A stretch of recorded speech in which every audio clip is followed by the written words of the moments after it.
Hey guys, welcome to Log News. Today I'll be showing you how to delete your ChatGPT account online on your computer. And now let's dive right in. Now, to delete your ChatGPT account on your computer, first make sure to log into your ChatGPT account on your browser like this on your computer, as I've already logged in.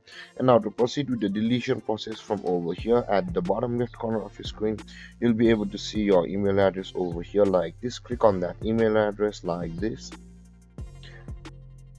and over here you can see the settings option available for us. Click on settings, and over here you can see the data controls, and it has a button which says show, so click on that show button like this.